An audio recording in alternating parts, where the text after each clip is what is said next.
These videos are offered on a pay-what-you-like basis. You can pay for the use of the videos at my website. There is a link to my website in the info box. The address is www.freelance-teacher.com/videos.htm, or you can just use the link in the info box.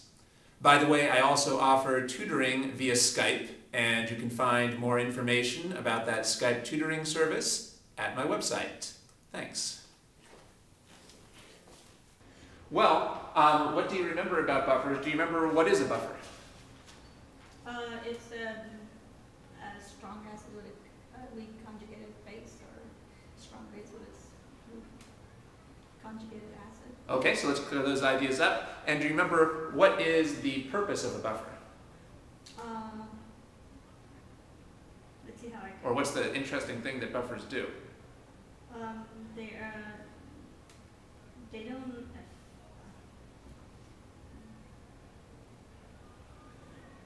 It is. It's really hard to change their pH. They have. Yeah, that's their purpose. Their purpose is to provide a solution that's resistant to changes in pH. The purpose or the interesting feature of a buffer is that it's resistant to changes in pH. So yeah, let's review those key ideas. So we're asking, how do you make a buffer? How do we make a buffer? And your idea was we can make it out of a strong acid and its conjugate, or a strong base and its conjugate. Well, it turns out we have to modify that. Actually, you make a buffer out of a weak acid and its conjugate, or out of a weak base and its conjugate. So we should not be using strong acids or strong bases for this. Strong acids and strong bases will not allow us to make a buffer, so you want to make sure that's clear in your notes. So a buffer solution consists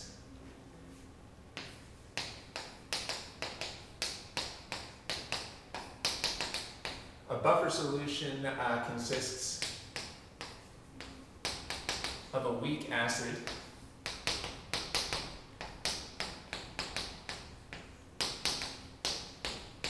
and its conjugate base, or we could say a weak base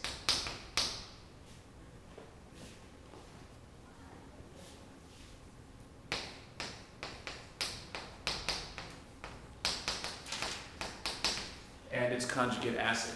So, for example, let's think about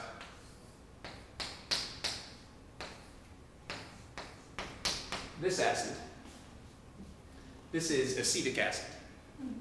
Now, do you remember, is this weak or strong? That's weak. Yeah, this is weak. So can we use it for a buffer? Yeah. Yeah. If we can draw its conjugate base. So try drawing the conjugate base of acetic acid. Let's just write the formula for that conjugate base.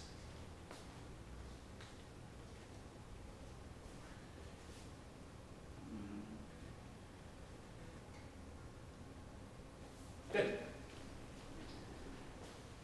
I just thought if you combine a strong acid with a weak base, then the reason why the pH wouldn't change is because when you lose the hydronium, it gets picked up, it gets soaked up. So that's how you, I guess earlier I said strong acid. Okay, yeah, I think I see the way you're thinking about that there. So you're right, we have to see why it is that a strong acid or a strong base wouldn't work here. So why don't we just go through this step by step, and then I think it'll clarify why it turns out we have to use weak acids and bases. So I think that problem will clarify. So we write the conjugate base here. Yeah, good. Now this is an acid.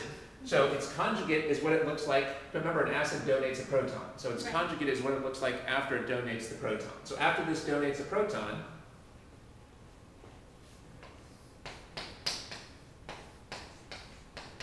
it would look like this. This is called acetic acid, and this is called acetate. So this is the acid, and this is its conjugate base. This is a weak acid, so it also has a weak conjugate base. Generally speaking, weak acids have weak conjugate bases. All that means is, remember, if we put this into an acid-base reaction, will the reaction go to completion or to equilibrium?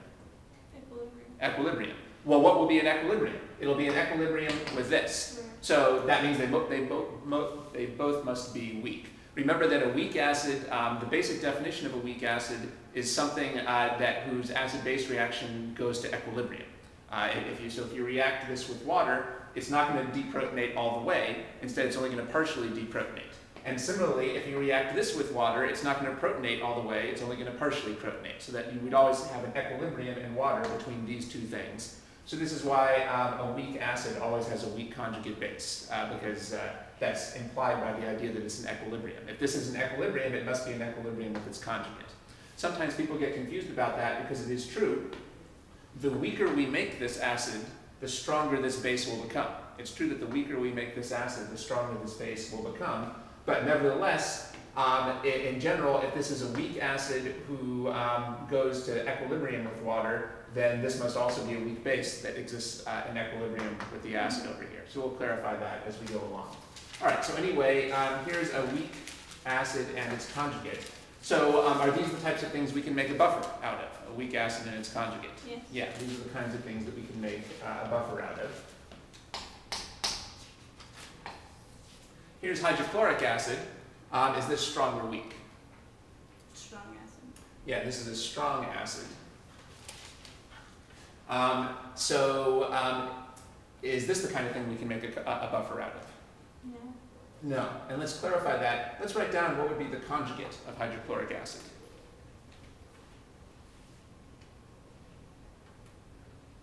Right. The conjugate is what's left after it deprotonates. Now, here we have a strong acid. Now, again, technically, what does it mean when we say that something's a strong acid? It means that when we react it with water, the reaction goes to completion. When we react this with water, the reaction goes to completion. It completely deprotonates.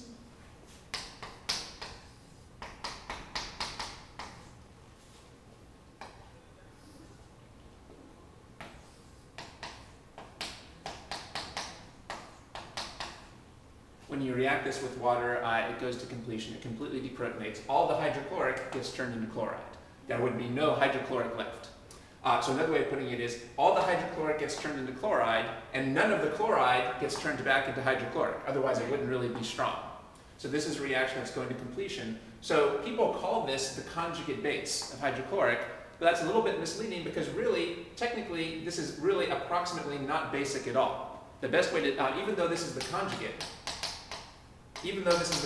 and sometimes people call it the conjugate base, in one point of view, this is the conjugate base because it's what's left over after this deprotonates. But in another case, this is approximately not basic at all. It's not really basic at all. Why not? Because what does it mean when we say it's not basic? We mean that it doesn't tend to pick up any protons. It doesn't tend to pick up any protons. Because after all, if chloride tended to pick up protons, then this reaction couldn't go to completion. Yeah. If chloride was the kind of thing that tended to pick up protons, then there would be both a forward and a reverse reaction, and then instead of going to completion, we would say this is going to equilibrium down here. Right. Okay, so again, the whole point of calling something a strong acid, when we use the word strong acid in its technical sense, we don't just mean something that donates protons, we mean something that donates almost all of its protons. This is going to donate almost all of its protons, and that means this reaction has to be pretty much going to completion. There has to be no hydrochloric left. It has to all have turned into chloride. Otherwise, it hasn't really donated all of its protons. Well, the flip side of that is that the reverse reaction can't really happen at all. The chloride can't be actually picking up any protons as a base, because if it did, we would be regenerating hydrochloric, which we're not supposed to do. So this arrow doesn't exist. This reaction here is just going to completion. This is going to completion. So what this shows us is that even though we call this the conjugate base of hydrochloric acid, it's really not basic at all, approximately. Because what's a base? A base is somebody who tends to pick up protons. But we can see from the fact that this reaction goes to completion that chloride hardly picks up any protons at all.